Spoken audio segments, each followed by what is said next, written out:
2500년 전에 아주 오래된 지혜가요, 지금 우리가 겪고 있는 아주 현실적인 문제의 해답이 될 수 있다면 어떨까요? 오늘 바로 그 이야기를 한번 해보려고 합니다.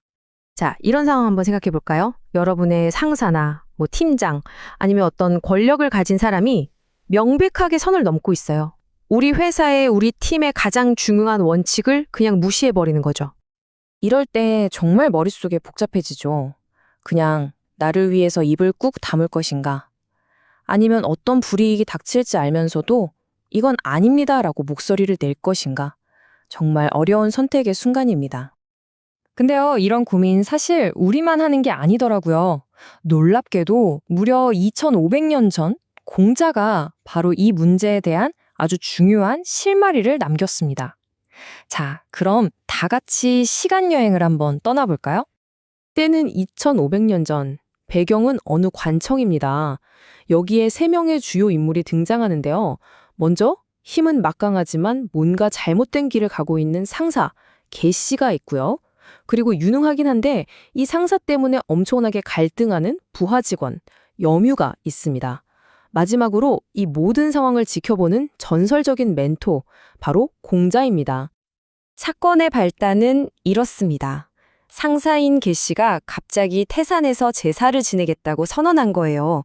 근데 이게 보통 일이 아니었던 게, 이 제사는 오직 나라의 임금, 즉 군주만 지낼 수 있는 아주 신성한 의식이었거든요. 이걸 본 공자가 부하인 염유를 불러서 아주 날카롭게 묻습니다. 논어 원문에는 이 대화가 이렇게 생생하게 기록되어 있어요. 공자가 묻자 염유는 불능, 즉 저는 막을 수가 없습니다 라고 답하죠.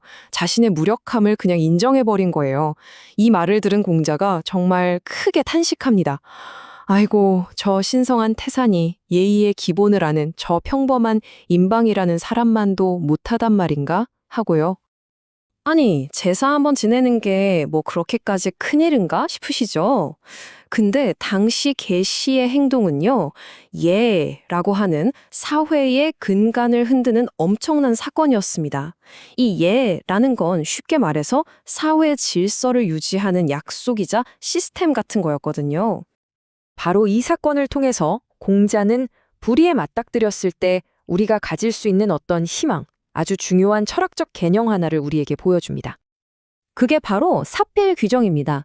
들어보셨죠? 모든 일은 결국 반드시 올바른 길로 돌아온다는 뜻이에요. 지금 당장은 아무리 상황이 엉망진창이고 잘못된 것처럼 보여도 시간이 지나면 제자리를 찾게 된다는 그런 강한 믿음인 거죠. 그러면 이 사필 규정이라는 게 그냥 막연한 희망일까요? 아닙니다. 이게 어떻게 현실이 되는지 제가 이 옛날 이야기를 현대적인 우화로 각색해서 한번 들려드릴게요. 자, 상상해보세요. 막강한 권력자 계씨가 나타납니다. 지역 농민들을 쥐어짜서 긁어모은 돈으로 태산에서 아주 그냥 번쩍번쩍한 제사를 준비한 거죠. 그런데 이 태산을 지키던 제사장, 임방이 그를 만나주지 않습니다. 문전박대를 한 거죠. 그리고 임방은 계씨 앞에 딱 서서 이렇게 말합니다. 당신이 지내려는 제사는 예가 아닙니다. 백성들의 피눈물로 신께 제사를 올릴 수는 없습니다. 와, 정말 대단하죠? 진실과 정의가 없는 의식은 그냥 껍데기일 뿐이고 심지어 신에 대한 모독이라는 거예요. 바로 이 순간 거대한 권력과 꺾이지 않는 원칙이 정면으로 빵 하고 부딪히는 겁니다. 계씨는 어땠을까요? 코웃음을 칩니다. 내가 하겠다는데 누가 막아? 이 태산조차 나를 거부할 순 없어 하면서 그냥 제사를 강행해버리죠. 자신의 권력이면 뭐든 다 될 거라고 믿었던 거예요. 이 광경을 멀리서 지켜보던 공자의 제자들이 막 분통을 터뜨립니다. 스승님, 어째서 정의는 지금 당장 이기지 못하는 겁니까? 하고 묻죠. 사필기정이라는 원칙에 대해서 회의감이 들기 시작한 거예요. 바로 이때 공자가 제자들에게 아주 중요한 가르침을 줍니다. 정의는 때로는 더디게 온다. 지금 당장 악이 이기는 것처럼 보여도 시간이 흐르면 정의는 반드시 제자리를 찾게 되어 있다. 이겁니다. 정의는 인스턴트 식품이 아니라는 거죠. 과정은 길고 힘들 수 있지만 결국엔 반드시 온다는 그 믿음이 중요한 겁니다. 자, 이 2500년 전의 지혜가 결국 어디로 향하는지 아시겠어요? 맞습니다. 맨 처음에 우리가 던졌던 질문, 바로 여러분의 선택에 대한 이야기로 다시 돌아오는 겁니다.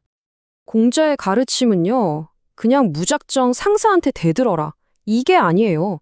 그보다 훨씬 더 근본적인 질문을 던지는 거죠. 당신에게 있어서 목숨을 걸고서라도 지켜야 할 그 원칙, 당신만의 태산은 대체 무엇이냐고요. 먼저 그걸 스스로에게 물어봐야 한다는 겁니다. 이 이야기는 우리가 지금 살고 있는 이 사회를 돌아보게 만들어요. 우리 주변에 예의도 없이, 즉 원칙도 없이 자기만의 제사를 지내는 개씨는 과연 누구일까요? 어디에서 권력이 잘못 쓰이고 개인의 욕심 때문에 원칙이 무너지고 있을까요?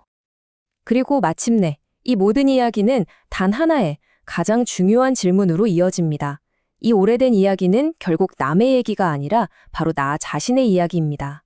여러분이 어떤 대가를 치르더라도 절대로 포기할 수 없는 것, 당신이 반드시 지켜내야 할 그 원칙, 여러분의 태산은 무엇입니까?